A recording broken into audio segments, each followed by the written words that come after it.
Well, I want to welcome the two of you here today, and I'm so glad you've been able to take the time this morning to log in and be with us. I'm really excited about what we're talking about today. Of course, the whole topic is mental health and emotional health, and if there was ever a time when we needed to find out more about that, it's the hour in which we live right now. And so I have lots of questions. I'm going to be shooting at all of you, so get ready, fasten your seatbelts. But before I dive into that, I'm going to introduce both of you. And so the first one presenter we have is Corinne Mandin. And Corinne is a registered psychologist, social worker who works at Master's Counseling Service here in Calgary. Her clients include older children, teens, adults, couples, and families. And she has worked in residential care, group homes, family, school, and community settings, as well as the private practice as well. She's married to a wonderful guy. His name is Terry. They have three beautiful children. And believe it or not, they have been attending Royal Oak Victory Church for over 20 years now. And Corinne, presently, she serves on our worship team. And so it's great to have you with us this morning, Corinne. The other presenter we have is Jeremiah Lafayette. And Jeremiah is a registered professional counselor with the Canadian Professional Counselors Association. Jeremiah has been counseling for over 10 years, which also includes over 25 years of not-for-profit work and management experience. He has been producing positive counseling results with individuals, couples, families, restoring individuals' wholeness and health in relationships. He's dealt with issues of trauma, crisis, depression, anxiety, marital counseling, and also some mental health challenges as well. And Jeremiah is married to a beautiful gal by the name of Joelle, and they have 5 children, and they have been attending our church for over 10 years. And Jeremiah also is presently serving on our worship team. Not only that, his wife Joelle, she is on a part of our staff, and she helps out with our children's ministry. And so it's fantastic to have both of you here today. And, as I said, I'm going to be firing off a lot of questions at you. But before I do, what I'd like to do is kind of set a little bit of a backdrop. And as far as where we are living right now. And so here we are, we're stuck in lockdown for almost 2 months now. Many of us aren't going into work. We're actually working from home. Some of us, of course, we're not working at all. We've lost our job. So that has its own share of stress and anxiety. Of course, on top of that, our kids aren't going to school. We're teaching them at home. And then, of course, when we talk about lockdown, there's so many things that are closed. I mean, restaurants and gyms and movie theaters and rec centers have all been shut down during these last 2 months. Of course, if that wasn't bad enough, layered on top of that is the fear of economic shutdown and collapse. And then, of course, throw into that the fear of the COVID virus itself. And so that's kind of the backdrop that all of us are living in right now. And sort of with that painted there, I think the first question I want to ask you guys is what kinds of things is this producing in our lives, living in this kind of an atmosphere that I just described? And so, Corinne, maybe you want to just share a little bit first. Sure. I'm noticing there's so much uncertainty and we just don't know what to expect. So when kids say, when will I be able to go and play on the playground? When can we don't know. And with us, we like to know what to expect and to have a timeline to work toward, right? And so this can feel deeply unsettling for us. And I think that this loss of certainty, loss of connection with people is so distressing to us. So we see a lot of that depression or anxiety, or just wanting, what can I stand on, the things that I relied on before, my work, my school. We don't have those structures in our lives externally right now to keep us focused, I guess, or to anchor our day a little bit. Yeah, absolutely. Jeremiah, do you want to speak into that?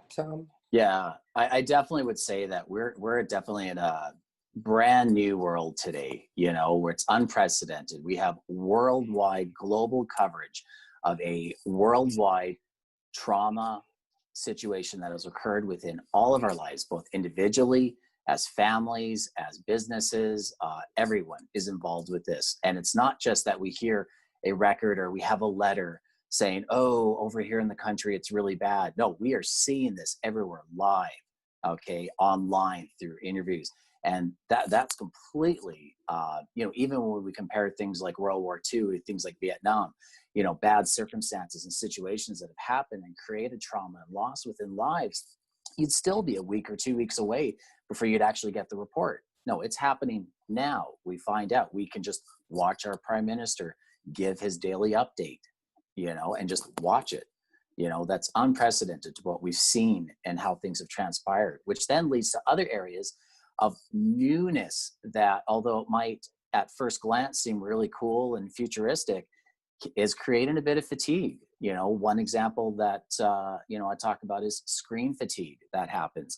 A lot of people are getting very tired of, first it was neat to have the Zoom meeting as we're doing right now, but now it's like, okay, that's great. When are we going to actually go back to physical contact meetings? And we don't know what's going to happen with that. It creates a lot of uncertainty that we'll be talking about as we move along with our discussion today.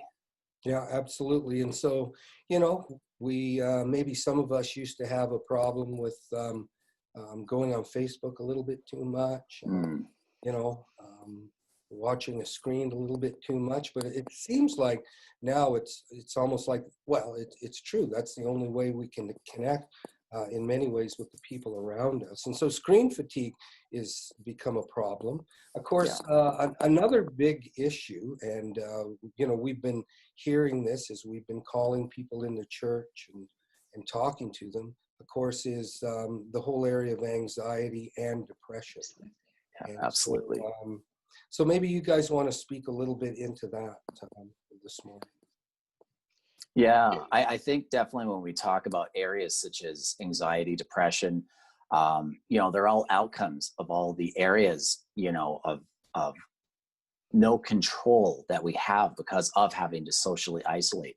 Anything that was there before to begin with, if I had issues in marriage, if I had addictions that I was dealing with, all of that has been compressed now to my inner daily world of having to stay at home, or maybe having to work from home and having to deal with my family at home, dealing with my kids at home. It's all compressed. So if you had issues now, they're now compressed. And it's almost, the picture I like to use is the pressure cooker, that everything's being suppressed, but like a volcano. If you ever, I don't know if you've ever tried to put, I don't recommend it, but if you ever try to put your hand over a volcano, good luck, right? You can maybe suppress it for a bit, but eventually it's going to eventually blow up and poof, it's going to explode. And so we're dealing with a lot of pressures that are happening, which is only then, the outcome is only going to be increased addictions, increased, domestic violence, increase of all sorts of areas, depression, anxiety that, a lot of people are dealing with. And it might not appear to be, maybe 2 months ago, it wasn't apparent at first, but now we're starting to see that pressure starting to build up. And if not dealt with, we're definitely going to see huge increase, I believe, of issues like depression and anxiety. Yeah. I also think that the more we're looking online for our information, as you were talking about screen fatigue, And what you're saying, Jeremiah, about the pre-existing stuff that we walked into this pandemic with, but where are we getting our information? We're getting it online, the news, Justin Trudeau and whatever, but we're also still getting information from Facebook, and we have to be very careful about what we put in. Yeah. Because so much of this, as you were saying, we feel such a loss of control, a loss of ability to influence how things are going. And what I find is that the more we're focusing on some of this negative messaging, oh my goodness, then it really starts quite a cascade of negative, helpless, frustrating thoughts and feelings. And the way I sort of approach a lot of the people that I work with, it's like, okay, well, what are you thinking about? What are you focusing on, right? Because that very much influences the feelings that we have. And together that works to influence the way we behave, right, towards ourselves. Are we being kind to ourselves? Are we taking a break when we need it? And also towards other people, to our family, as you were saying, Jeremiah, they are the people we're in isolation with. But also, I'm seeing it when I go out in the community to get groceries. Wow, or walk my dog. I've seen like kind of meltdowns on the pathways. And it really has to do, I think, with people's fear and what they're focusing on. And I think we need to have some ways to kind of shift that sort of spiral a little bit. No, it's very good. So some of us are dealing, of course, with things we've never had to face before. Of course, Jeremiah, what you said is so true. I mean, some of us had some of these things inside of us, and it's this isolation and stress that's bringing it to the surface. Of course, it wouldn't be complete unless we talked a little bit about family dynamics. Now, we all know the saying, abstinence makes the heart grow fonder. Of course, under lockdown, we've had less of that. And so the family dynamics are very different now. And so maybe you guys could speak into a little bit more. Okay. Yeah. Do you want to go first, Corinne? You go ahead. All right. So with me, one of the messages that I've been sharing with families and with clients, especially those with family, and this also applies for individuals as well. So if you're single and you're just alone in your apartment, it's the concept of creating space. Okay, we have to create space. And when we say create space, I don't mean social isolation. I mean more in the sense of creating a time of individual space. I need to have healthy time where I have time of my own, that I'm spending time from a church perspective. I need time to maybe pray, time to listen to some worship music, time to just spend some time in prayer. And then the other side of it is I have to create intentional space with my family. And the way I like to look at this, especially with families, is this is a way where you have to connect with other people. We have to create intentional space for connection. And so out of that, we have to split that into two subgroups, okay? Especially if you have a family. The first part is your partner. All right, you have to create space. It's so easy with life to get all muddled up and messed up together, especially with the kids and all the other dramas that are happening within the world, in our own lives, in our families' lives, and in just everyday life. So we have to create that space for our partner, okay? Even if it is just going for a walk with our partner, doing something. Then we have to create intentional space with our family, with our friends, our children, whatever that looks like. And this is why it also applies to the single individual. Out of that, we now create healthy boundaries within this space that creates a normalization within our lives that helps us to be able to deal with these things more. And we're also more connected with ourselves, all right, in order to be more present with our partner and our family and friends. So creating space, super important. Yeah, no. So you're really talking, sorry. No, you go. You're really talking about building the resilience of the person, right? And then also building resilience of the family. And that is so good. Like I remember when my kids were little, and there's about 5 years between my oldest and my youngest. And so when the youngest needed to have a nap, my other kids still needed to have quiet time, right?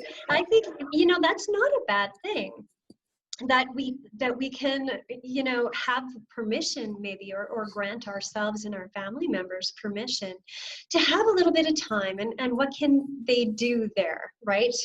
What's your plan when you're having some quiet time? What does that mean, right? Like, well, it means that you're not, knocking to come and play games together or whatever. Just means you need to do your thing for X number of time and whatever. So I think even with little kids, you can still kind of manage that. And also to build, I think, on this idea is that what if we're not okay in the moment, right? If I'm getting really angry and somebody's trying to raise an issue with me, it's not going to work. Right now, I'm assuming that's maybe not just me, but there's an issue of timing, right? And so if I'm what we call flooded, I'm in a stress response, I'm not going to hear you terribly well. So maybe we need to also have permission to take a break and say, you know what, I hear your issue, and that's really good. I find I just need a break. Can we come back and talk about that in a few minutes when I'm calmer? Right. So certainly giving people space to and giving people permission, I think that's very important. Because all of us are going to be experiencing higher levels of frustration, of stress, of worry, and we might not be on our best game. And so love would say, look, let's bear with one another, and give each other some space, and we'll be able to navigate through this thing together a little bit better. Now, one question I wanted to ask is, we have been in lockdown in a very different kind of an environment. What are some of the signs of let's say, poor mental or emotional health? I mean, how do I know if I'm experiencing that in my life right now? That's a great question, because I think we can kind of, it's a bit of a boiled frog thing, in that, the idea of if you put a frog in boiling water, it'll jump out. But if it's just a gradual increase, we tend not to notice that so much. So sometimes people will notice irritability, right? Or just lack of patience, anger, frustration. Sometimes we can just be teary and cry for no reason. We're like, oh, that was weird. Things set us off at times that might not normally, right? Maybe we find that we're not coping so well, and we're using some of those behaviors that, maybe we're drinking more, maybe we're yelling more, maybe I don't know, we're just finding ourselves using behaviors that are not as healthy in order to cope. Yeah, and so those would be some of the telltale signs right there, a little bit of list. And, maybe some of us listening this morning might want to do a little bit of a checklist on that. I know I'd have to check a few of those myself. So, Jeremiah, do you want to speak into that? Yeah, I definitely there is no end, right? It's just looking at knowing who you are as an individual, okay? Or maybe allowing another person in your life to be able to speak into your life, going, hey, man, you seem off. What is that going on? Sometimes with, we're kind of giving the clinical answers right now. It's what we look for, when we're meeting with clients and stuff. But there's also just the practical go with your gut. I mean, if you're telling yourself and thinking to yourself at home right now and you're going, maybe I need to see or talk to someone, then that's just your body. That's just your mind's way of saying you should have done that last month. All right. You got to start doing it now. Okay. So that's just a real practical approach. Other things kind of added on top with what Corinne had also mentioned, I would say, is isolation, especially from any form of healthy connection. Just because we're socially isolated, just because you might not be comfortable with technology, even the phone call, everyone's been used to that for at least 100, 150 years that the telephone's been around. And so just connecting with someone, if you're not doing that, if you're isolating, that is definitely not a healthy sign. I would definitely say any suppression. If you feel something, but you're suppressing it, especially issues like anger. Unresolved anger is another term I like to use. Absolutely. Those are definite signs that if you feel that pressure cooker, as I mentioned earlier, the volcano in you is starting to build up. Hey, how is that going to be released? And if it's being released on your kids, if it's being released on your wife or at the concrete wall, or however you're dealing with your emotions or not dealing with your emotions, it's not a matter of if, but when it comes out in a negative way. Those are definite signs that something's going on. Your body's telling you, hey, I'm hurting. I need help. Yeah, no, that's very good. We need to be aware of the signs. And what's going on inside of us. Now, one thing I've noticed, and I've been trying to be more self-reflective during this time. Sometimes these times force us to do that. But I've noticed that I sort of am experiencing what you might describe as a roller coaster. And it's a little odd. Some days I'll wake up and I'll feel really good. Like, wow, I can take on the day, face the challenges. And then 24 hours later, I'll wake up and I'll feel like, wow, I don't even want to get out of bed. And, I have found that a little bit confusing for me because I tend to be kind of a steady Eddie sort of a person. And so during this lockdown time, I have found that just some real high highs and low lows. And maybe you guys could speak into that a little bit. I think in some ways well, in me, what am I focusing on? Right? A lot of it is, am I on my phone too much? That's not good for me. I know that about myself. But sometimes, you know what? It just is. It's just, today is a hard day. And we can notice that. And we can pay attention and say, okay, well, what am I needing right now? Do I need more care, more rest? Do I need to just go for a gentle walk, right? If I'm having kind of a down day, that's okay. We can notice that. We can notice it in our thinking, in how I am, I don't know, impatient, or I can't sit still while my kids are talking to me, for example. And then what do I need to do with that? Okay, it just is, and it's fine. We all have that come up.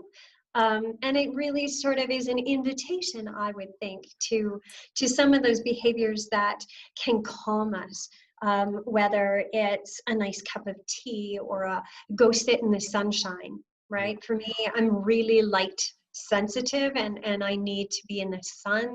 I'm the one, ripping open all the blinds in my house because it makes me feel happy, right? There are some nice opportunities to kind of minister to ourselves, whether that's in, worship and prayer, or as Jeremiah was speaking about, connecting with people who really do fill us, right? Or calm our anxious nervous systems. There are lots of things that we can do to just pay attention to that and be kind to ourselves. Right. And so I think that is a big part of it is being kind, and maybe taking some extra time to be kind. And the Bible says that we're to love our neighbor as we love ourselves. And so maybe this is a season where we do spend a little bit more time, focusing and taking care of ourselves, for sure. Jeremiah, do you want to speak into that roller coaster kind of?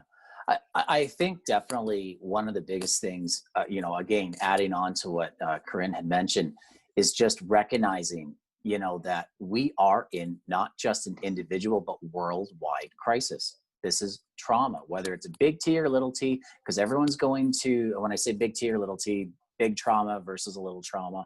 I mean, I actually know people who are like, I haven't noticed anything different in my life, except for what I've already been dealing with. Well, good for you, but that's not the norm. There is a lot, the majority of people are being affected by this as well. And I think we have to be mindful of that, okay? Part of it is just recognizing there's an old term that goes, calling a spade, all right? In other words, we just have to say it. One of my favorite authors, she's a secular author called Sue Johnson. She talks about in one of her books how a lot of studies that are being done with the mind and stuff, they'll put the little electrodes all over the head. and then they measure, you know, how you feeling today? Oh, I'm really angry. I'm really sad.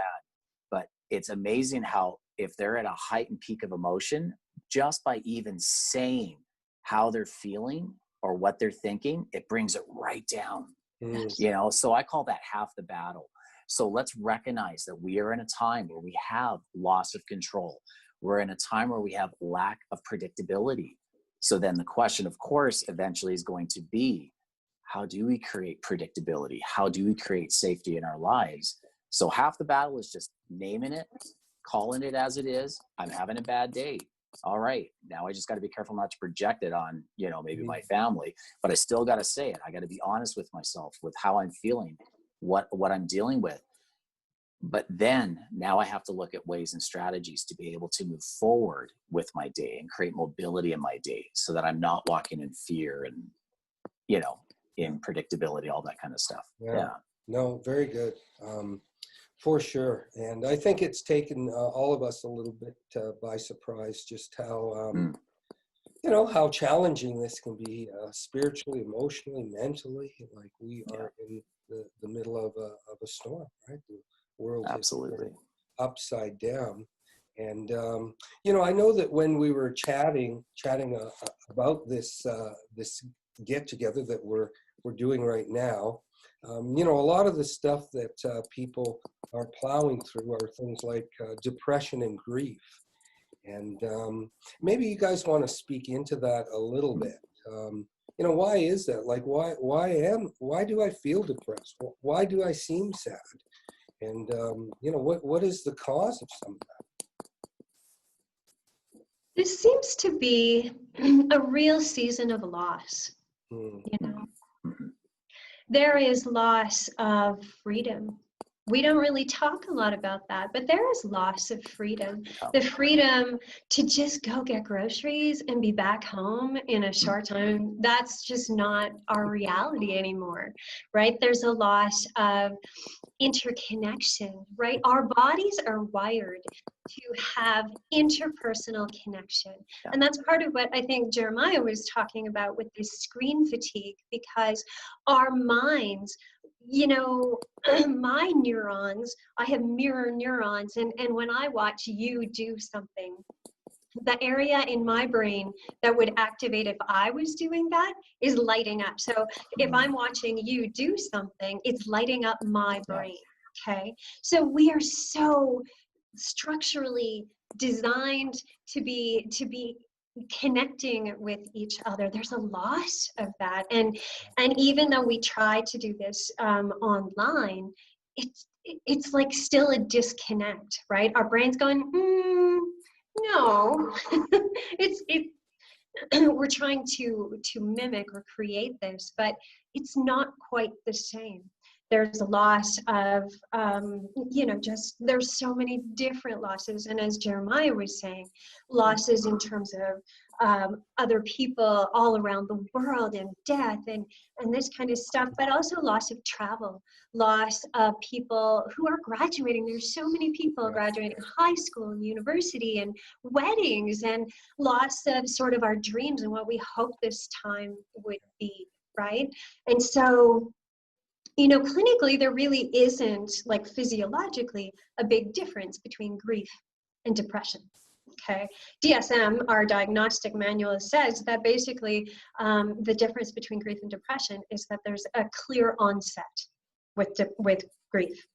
But they can both last a long time and they feel exactly the same, right? Yeah. So certainly, you know, much of this is connected to many of the things we've lost. And I think if we were to sit down and make a list, I think we'd be quite surprised at all the things that COVID has taken from us right now. Jeremiah, why don't you share a little bit, you know, speaking to that a little bit? Yeah, definitely want to leap off what Corinne was talking about with that loss, you know, and for me, from a summary perspective, it's that loss of control again. It's that loss of connection. All those things are so important. We're wired for connection. We're wired for relationship. We are wired to have control. We have what's called free will in our life, okay? And when we don't have that, oh my gosh, what happens? Well, we end up in that grief and loss, all right? Which is, to me, just a kinder way, from my perspective, it's just a nicer way of saying trauma, okay? The results of that, the consequences of that, are where we end up with these other terms like anxiety, depression, all these different terms. One of my big hearts is definitely the issue of depression, okay? A good, a fellow colleague, a good friend of mine named Dr. Dustin Now, we actually were texting this morning, just talking a little bit about depression, and he, one of his things he always says, he's like, man, 80% of all trauma, or sorry, I shouldn't say trauma, sorry, 80% of all depression, based on his research and study with his work that he's done, is based in unresolved anger. Now think of that, anger as a primary emotion.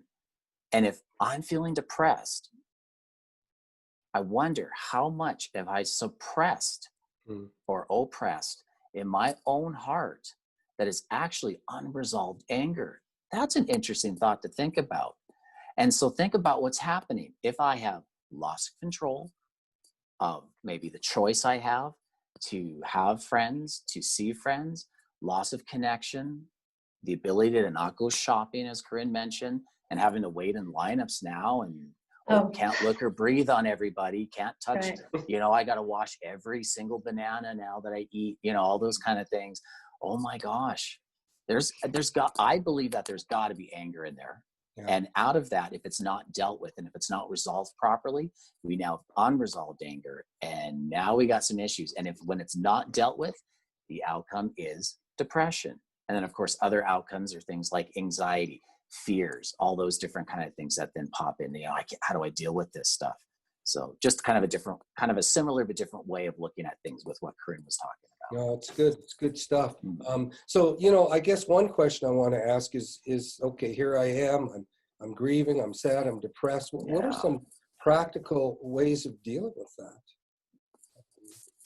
Other than, running and watching more Netflix series or numbing ourselves, yeah, absolutely. Great question. Yeah. I think if it's okay, I'm going to jump with this one, and then Corinne can probably build up from what I talk about. I would say one of the biggest things that I've been encouraging everyone to do within this time is to just, very practical. I mean, I can go, we can always talk about different clinical stuff, but what can I do? Tell us, what do we do? And this is going to be absolutely ridiculously simple and yet not simple, because it takes intentionality. And you got to start with a schedule. You got to look, what am I looking forward to in my day? What would I normally have done, even if I'm unemployed, even if I'm at home? What would I normally do? I normally would get up. What time am I getting up? If you're getting up at 10, 11, 12 o'clock, but you were normally up at 6, 7 in the morning, we got to get back into a schedule or a routine that will allow us to create normalcy within our life. Okay. The challenge, of course, with that is that this is where, if we have issues like anxiety, depression, grief, loss, all these terms that we've talked about, it can create an immobility within us that creates us from being mobile and being able to move forward in a healthy, functioning way. But one of the ways we can start is just take, it's kind of a concept I call just get up, take 2 steps forward, and maybe let's go to my book or my calendar or my phone, whatever I do that I would normally schedule with. And let's just write my schedule out. Lunch, dinner, I got to do homework with the kids. I got to make a phone call to my friend tonight. Let's something that I can look at and go, oh, this is something I can look forward to. I'm going to call my buddy tonight. Oh, hey, it's game night tonight. Looking forward to that. Let's intentionally do this. And that will then allow a normalcy within our lives. That's something, by creating a schedule, we can now control. That is now up to me. If I choose to do that, now I'm in control of at least something within my life. And since I'm wired for that, why not also control the ability to connect with other people? Now I'm taking positive steps forward to be able to now deal with what I'm dealing with. And rather than just going, what do I do? What do I do? Now I can take some small steps forward and begin with that. Yeah, no, that's fantastic. Corinne, do you want to speak into that? I do. This is so much of what we do. I could probably talk for days on it. Yeah. And this is, I like it because it's the meat and potatoes of what we do, whether there's a pandemic or there isn't. Yeah. And so I just really want to thank you, Pastor Dave, and our church with the May challenges. Those are fantastic. Physical exercise, it doesn't matter how much. Maya. Right. Yes, I saw your pictures on Facebook. That was very good. Yeah, I'm trying. And it's so good, right? Because when I'm not feeling well, if I'm feeling really emotional, I'm not okay, one of the first things I need to do is to move my body, kind of clear some of that anxious energy so that I can have a clearer mind and I can evaluate a little bit better just what's going on for me. So for me, that's absolutely vital. I love also the second week challenge. I don't know what the other two are, but gratitude, awesome. Because what that does is it takes our minds off of all the negative, I can't, I'm frustrated, and stuff, and directs my eyes to the things that I'm really thankful for, the people I'm really thankful for. And, you know, for those of us of faith, right, when we are out for a walk and we see something, we're like, wow, you know, I'm so thankful for, you know, how the trees, the buds on the trees, I've been walking a lot. I've been seeing every day how there's more and more green. And I go, oh, you know, it moves me to then worship and thank God. Look, thank you for this, you know, the green, spring, the bird song, whatever that is. And then it's just, you know, an easier leap into worship, and it redirects our eyes away from that negative stuff that frankly pulls me down, into much more hopeful, thankful mindset, right? And when I keep myself down into this negative mindset, what I actually do is I create a stress response in my body. And we know that with a stress response, it shifts the blood flow in our body. We know that, right? And it also shifts the blood flow in our brain. So we prioritize a stress response, a survival reaction, and it keeps me from thinking clearly. The blood actually is less actively moving around the prefrontal cortex, where I have complex reasoning and problem solving and executive function, planning things out and actually following through, right? And at the end, I love what Jeremiah is saying, do something, right? Step out, just do something. Doesn't have to be huge, right? At the end of the day, you can look back on your day and go, look at me, I did that. That feels good. Yeah. No, very good. Like Jeremiah said, some of these things are simple, but we need to be intentional about it. Absolutely. And I know how much just physical exercise has helped me during this time. I have a goal, you know, it's a goal I set a while ago before COVID came, but, you know, it has been a blessing to be able to get out and to exercise even in my basement has made a huge difference. So now, of course, things change every day. And it seems like whenever you turn on the news, there's new news. One of the new things that we're going to be facing, of course, is things are opening up. And even this week, things are opening up, more things. And so some people are excited about that. They're going, woohoo, you know, finally I can step out and do things I haven't been able to do before. But of course, then there are others who might be a little more hesitant about that. And so I guess I want to ask you guys, what are some things that you can do when it comes to stepping out of lockdown, especially if you're dealing with some levels of fear about doing that? No, that totally makes sense. First of all, I think it's important that we evaluate how much of it is fear and how much is actually realistic. If you have health concerns, if you have a lung condition, and you are considered a vulnerable person, is that really fear or is that wise, right? So first of all, I think it's important to say, I need to accurately sort of look at my risk, right?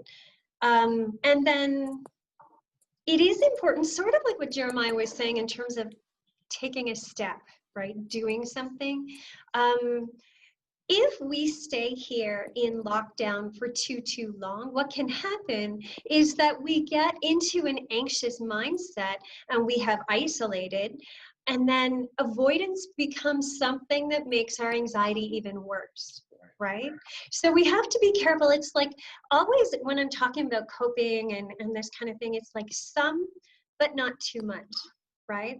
Like some sleep when we are sad is good, right? Helps us regulate and that kind of thing. Choose our emotions and our activities well, but not too much, right? If you're sleeping 14 hours a day, that's probably too much, and it's going to fuel a depressive cycle, right? Going out some, but not too much. Maybe people want to take their own, like make their own plan, take their own sort of gradual steps, right? And see how they do with something. So I tried something and, oh, this thing really scared me. Okay, take a step back. What do you want to do with that? Try again. Don't stop, right? Mm-hmm. Yeah. Yeah. So those little steps are very important. And like you say, we can't stay stuck in anxiety and fear, because that will just create more anxiety and fear. And stuck and trapped feelings. That's not good either. Yeah. Jeremiah, do you want to speak into that at all? Yeah, definitely leaping off with what Corinne was saying. You know, how do we get unstuck from being stuck, right? Well, it's again, looking at the things practically that we can do to control the situation or the environment that we might have to be in that we don't have control over. And so some of that might mean some education. Some of it might mean going on the Alberta Health Services website, AHS website, you know, and taking a look. What are things? How do I actually properly wash my hands? Okay. How do I put on a mask properly? All right. If I'm going to wear a mask, you know, if that choice has been made, making sure it's the proper kind of mask and that it's actually put on properly. Hey, if I'm wearing gloves, if I'm doing stuff like that, do I actually know how to properly dispose of a glove, to actually take it off rather than just pulling it off? You've just contaminated it yourself from doing that. So those are practical things that you can do to help support yourself to be able to alleviate in the natural, practically, those things, issues of fears or anxieties.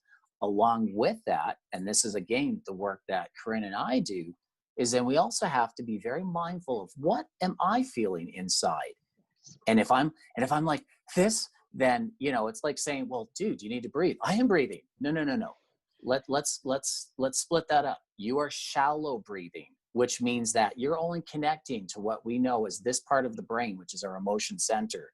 All right. We have to intentionally fill up. I call it a brain balloon.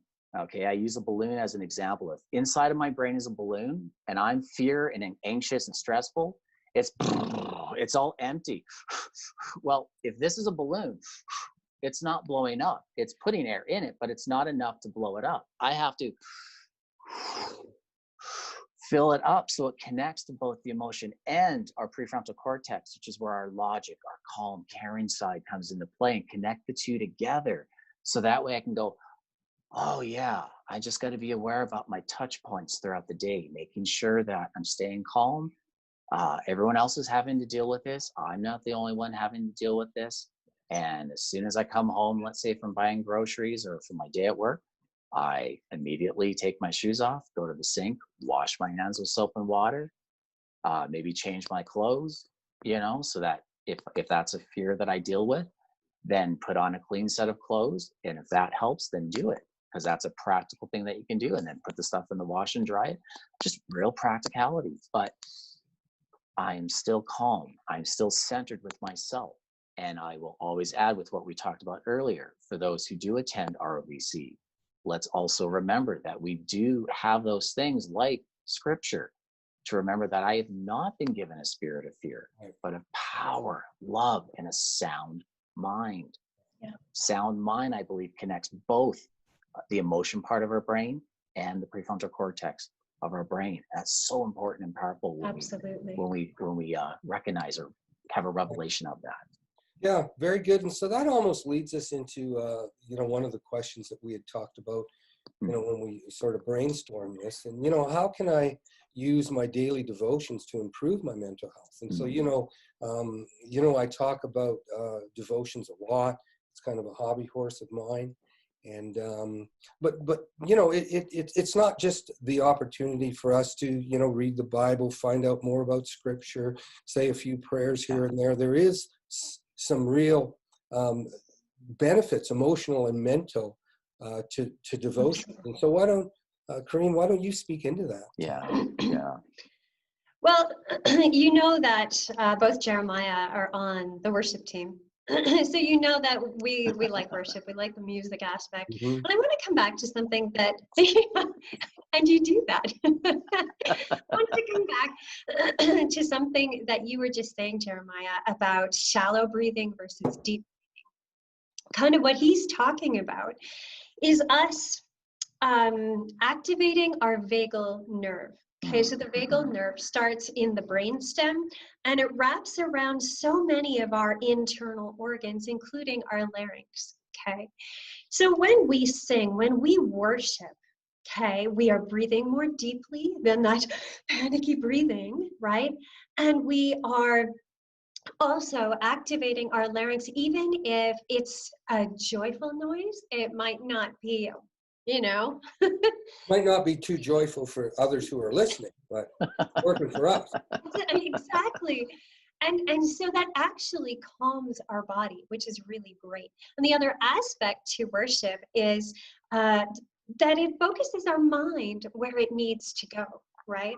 I have a playlist on my Spotify, and it's usually a lot of my favorite worship songs that we've done in sort of like the last year or so. And I was sort of looking through it the other day, and so much of it is around calming anxiety, right? And we did, I think it was Matt Redman song not all that long ago, and he talks about how praise counteracts and fights against anxiety. Well, that's my point, right? When I'm in that place, that's the playlist that I'm playing, right? It focuses our mind so that we don't sort of stay stuck in the of what could be, or regrets that I had in the past or whatever, but on truly, God's promises to us that he is our strength and our refuge. And Psalm 91 is amazing. And it talks about how, no plague will come near your home. Well, wow. All right. Like that, I just find that so powerful. Yeah. So certainly having a time every day where we get alone with God and spend time in worship, in the Word, and be fed that way, refocus that way. I'm reminded of the scripture that he will keep us in perfect peace. And that word perfect peace is actually the word peace twice. It's double peace. It's like a double. But our mind needs to be stayed on him. And so that's one advantage of a devotional time every day. Is it gives us an opportunity to reset, focus our mind, our heart, our affections on God. And so, Jeremiah, I don't know if you want to share anything about that. Yeah, really not too much. I actually like your double concept there, because when you think about it, when we are, I think really when we talk about devotions, it's allowing ourselves to be creative in who we are and what we enjoy doing. Yes. So if you like having a double, then have a devotion in a double. Mm-hmm. Create a 3D moment. Oh, I like that. That was a new one. So create a 3D moment, I love that, and do it. If worship is your thing, then do some worship, read some word. If you're in a state of, again, let's say we're breathing, taking a deep breath in and out goes, no weapon formed against me shall prosper. Just remembering those mindful techniques in however creative capacity we want to do, right? Rather than just having this religious, I must just read the Bible and just read it. Oh, no. We want, maybe more of my Bible background, but we want the Bible to read us, you know? And so one of the ways, if that means having, you know, your double, then go for it, you know, be creative. Don't be, if you're not a morning person, then do your devotions at night before you go to bed. Some people, that's what helps them, because their brain, as soon as they shut their eyes, it starts spinning and going, oh my gosh, tomorrow I've got to, no. You know, today, this moment had enough worries of its own. Let's not worry about tomorrow. Let's just focus on this moment right now. And maybe the evening is when you actually need to amp up some of your prayer and devotional time. Yeah, no, it's really good. Now, you know, let's say I have a family member or a friend who's struggling with some mental or emotional distress. I mean, what can I do about that? I mean, that can be very tenuous, especially if it's someone really close to me. You know, what's the best way to approach that situation? Corinne? Okay. You know, really, the first thing is I know you've preached on this before, Pastor Dave, about being quick to listen, slow to speak, and slow to anger. Okay. A lot of times when people are sharing very deep, big, meaty things, it scares people. Okay. So even when a client says to me that they're feeling suicidal, I have a reaction in my body. It's like, ugh, in my stomach, but I'm aware of it. I pull out my breathing, like Jeremiah says, and I say, okay, can you tell me a little bit more? What's going on for you? What's this like for you? I put my stuff aside just for a moment to truly hear what their experience is, to accept. You know, interestingly, and I think, Jeremiah, you mentioned that with your neuroscience comment, that when people take the time to ensure that we feel truly heard and understood, clinically, our anxiety levels start coming down. Yes. Okay, Yes. our stress response just starts coming down. Okay, so that's always a really nice way to start, is if we have the time and space in the moment to just really hear them and try to understand where they're coming from. That's massive in terms of help. And even research in terms of what makes a therapist effective kind of says it doesn't really matter what their therapeutic model is. It's that connection, their ability to help you truly feel heard and understood. Yeah, wow. So in some ways, I mean, all of us have the ability, not professionally, but we all have the ability to have a little bit of a therapist in us. Just by doing Absolutely. that. Jeremiah, anything comes to your mind on that? Yeah, definitely. With again, going on top of what Corinne said, is definitely two things really that come to my mind right now in this topic. Is the reality is whoever we're talking to right now, it's not like I'm just randomly Facebooking someone, hey, I need to talk to someone. No, those who we are connecting with, those we were talking with on phone or through video, are the people that we already know or have some form of connection with, even if it is just, you know, that person I saw every day that I've worked with for the last 5 years, and just reconnecting with them. Hey, how are things going? Yeah, good. Can't wait to get back to work, you know? And so connection is good. And out of that, there's always what I call that gut. You just sometimes know something's off, something's not right.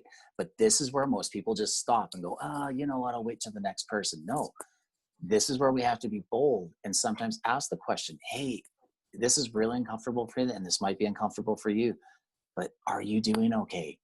As simple as that. Are you doing okay? You know, we have to be bold and ask that question, especially if that something's going on, something doesn't feel right. Just, hey, is everything going okay? Is everything all right? You know, and even if they're like, oh, no, I'm fine, man, that's okay. But just then reiterate and go back and go, hey, I just want you to know I'm here for you. And if you ever do want to chat, just know I'm here for you. What that does is it creates safety within the other person to know that maybe I do need to talk to someone, or this person, let them make that decision. It also creates space for that person. And you yourself are also now being present for that person, whether it is a family member, whether it's a friend, a coworker. So you're just being present for that. Hey, I'm here. And I'm not going to try to fix it. That's for the guys out there watching this, because guys have a tendency to want to fix everything. Just be present, okay? You've pretty much just saved half of your premarital counseling right there, if you can catch that, okay? And just be present, okay? Just listen. I have no idea what you're going through, okay? If you're someone who lost a job, you know, oh my gosh, I can't even imagine if you're part of the third phase. They just announced yesterday in Alberta, the third phase will be the middle of June. Oh my gosh, that's 4 months of businesses going, we're having a hard enough time just making it 1 month. Imagine if you're now part of that third phase. So I have no idea what you're going through, but I just want to be present. I want to be with you and be here to support you. If you need to talk, I'm here. Okay. Or I can help direct you to someone who maybe can if you need someone else. Yeah, fantastic. You know, I can't believe how much time has just soared by here. It's been so good. You know, I do want to end with one more question. And, you know, this is something that I think some of us struggle with. But, you know, if I begin to seek out professional help, so, you know, from someone like yourselves, does that mean that I'm a failure as a Christian? So some people actually believe, well, you know, I don't want to go see a therapist, a psychologist, because that just says that, you know, I don't have enough faith. I'm not living my Christian life the way I should. And so, Corinne, do you want to just share on that a little bit? And then Jeremiah, you can jump in. Sure. No, please don't think that, because here's the thing. We all are a very intricate connection of mind, body, spirit, emotion. And when we say you haven't prayed enough, or you need to just, okay, you know, sometimes we aren't always kind to each other. And I really hope that people don't have that message. But often when clients come in, and I work in a Christian counseling practice, I am so blessed to have some of the wonderful counselors that when I'm struggling, I can say, you know, knock on the door, hey, do you got a minute? And they sort of minister to me across so many areas, and it fills me. And as a therapist, when people come to me and then they say, yeah, I'm a Christian and I've got this or that, I'm like, awesome, good, because now we have exponentially more options, more things that we can walk with you in, and there's more resources, I guess, right? I mean, God is Jehovah Rapha. He is our healer. He is Jehovah Shalom, our God of peace. Like, awesome, right? So I would just encourage people to maybe notice those feelings, notice those fears like that might come up, and set it aside just long enough to step out. Give it a shot, because it doesn't mean that you are deficient in any way. We all struggle. Yeah. And of course, in the Bible, Jesus is called one of his names is he's the wonderful counselor. Yes. Yeah. Jeremiah, absolutely. A few thoughts. Yeah. I think practically it's good to know. I deal with both, you know, those who consider themselves Christians, those who are of different multicultural or different belief systems, all right, faith backgrounds. And I would say all the camps, whatever you want to call it, from a worldwide perspective, everybody deals with issues of things like shame and just the fear of having to even go talk to someone. Because again, it's that control. I actually have to trust someone. Are you kidding me? I'm trying to control myself, but it's not working. And so at some point, that person has to come to a realization to go, I need to relinquish some of this control and begin to maybe seek out some counsel, which is where counselors and psychologists come into play. Okay. The next part I'm going to say, this is kind of that, hopefully this has come out the wrong way, but anyone who's maybe just checking out, you know, what's this church thing? Oh, this is an interesting kind of thing. This is not the normal church service. You know, this is that part where, yeah, you can go now, go off, watch YouTube, do something different. I'm just talking to those who maybe considers themselves a believer or a regular attender of, you know, Royal Oak Victory Church, you know, the church that where you pastor, Pastor Dave. I would again agree with you. This is where we have to remember, all right, Jesus himself says, I am the wonderful counselor, Prince of Peace. Okay. And this is where, if you're going to Jesus to meet your needs, the next step that a lot of people do is then they go to their pastor for that spiritual support and help. Okay. That is a little more easier and kind of a normal next step that happens. And then really the only difference between you and I is you're dealing, in my opinion, is that you're dealing more with the, not that you don't have understanding or training in areas of counseling and stuff like that, but you've got more of a heart and passion towards that spiritual side. Whereas individuals like Corinne and myself and other therapists that are out there of maybe a faith background have more of that soul component, which is mind, emotions, will, okay, the soul part of the body. And that's really what our passion, where we've really focused our training. And then what an amazing opportunity for collaboration. That person's now going to the pastor goes, all right, now maybe you might want to consider seeing someone else to help with the clinical side of things. Okay, you're coming in with the spiritual approach, we're coming in with the clinical side of approach, and then holistically we're coming together. And then with that individual's faith in God, what a beautiful combination and opportunity to bring healing and restoration within someone's life in their journey, to be able to walk through even these circumstances that we're in right now, to be able to walk in peace, and be able to do that. Yeah. Yeah. Nicely said.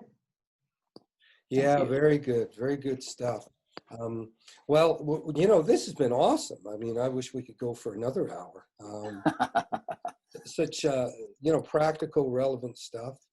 But we're going to wrap it up. And I think maybe the best way to wrap it up is, I know that some people who are watching today are, they're maybe struggling with some of the things we talked about. And so, I want to give you guys an opportunity to just throw out your shingle a little bit. Let us know where you're at. And so, Corinne, maybe share, how we can get in contact with you. Sure. So I am at Master's Counseling, and I don't know, I could give you the phone number. Is that awkward? I don't know. Yeah, sure, absolutely. Okay, so that's 403-253-7135. So we have 7 or 8 different therapists there. And like Jeremiah said, we see Christian individuals as well as people from cultural, religious backgrounds, that kind of thing. We never push the religious thing. We can't legally anyways.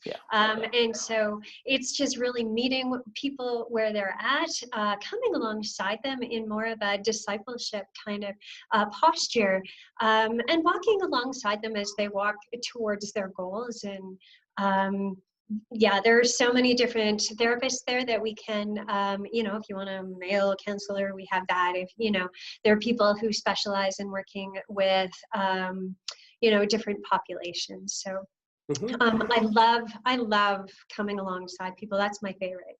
Yeah. Oh, fantastic. Jeremiah?